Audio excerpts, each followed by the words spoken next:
பூட்டு போட்டு சாவியை தொலைச்சவருக்கும் அடி விழாது, தொலைஞ்ச அந்த சாவிக்கும் அடி விழாது. ஆனால் காவலுக்கு கெட்டியாக இருந்து 24 மணி நேரம் காவல் காக்கிற அந்த பூட்டுக்கு தான் அடியும் உதையும். அந்த மாதிரி தான் வாழ்க்கையில் நல்லவங்களுக்கு பல சோதனைகள் பல கஷ்டங்கள்லாம் வரதான் செய்யும். அதெல்லாம் எதிர்த்து நாம் போராடி வெற்றி பெறணும். வாழ்க்கையில் ஒவ்வொருவரும் பூட்டு போட்டு சாவியை தொலைச்சவருக்கும் அடி விழாது, தொலைஞ்ச அந்த சாவிக்கும் அடி விழாது. ஆனால் காவலுக்கு கெட்டியாக இருந்து 24 மணி நேரம் காவல் காக்கிற அந்த பூட்டுக்கு தான் அடியும் உதையும். அந்த மாதிரி தான் வாழ்க்கையில் நல்லவங்களுக்கு பல சோதனைகள் பல கஷ்டங்கள்லாம் வரதான் செய்யும். அதெல்லாம் எதிர்த்து நாம் போராடி வெற்றி பெறணும். வாழ்க்கையில் ஒவ்வொருவரும் நாம் எப்போவுமே அவசரப்படுறதுனால நமக்கு எந்த ஒரு பலனும் கிடைக்க போகிறதில்ல. அதனால் எப்போவுமே நம்ம பயத்தோடு இருக்கிறோம்.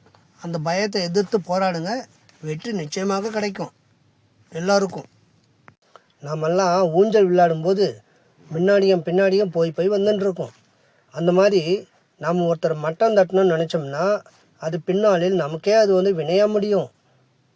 ஊஞ்சல் எப்படி முன்னாடியும் பின்னாடியும் போகுதோ அதுக்கு முன்னாடி போகிறப்போ ஒரு செகண்ட் ஆகாது திரும்பி வர.